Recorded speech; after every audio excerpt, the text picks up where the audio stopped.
Hello guys, may binili na naman ako sa Shein. Siyempre, ito, isa-share ko sa inyo. 100 NT. Free shipping. Di ba ang mura? Oh, 100 NT. Nagpaalam ako sa mga boss ko.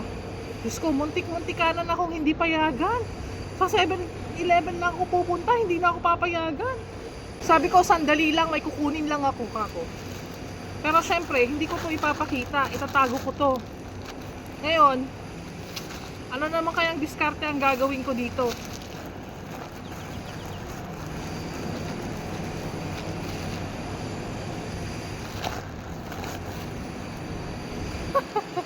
Di ba? Hindi na to makikita. Ay! Masaway no? My God, hindi nakikita. Diskarte.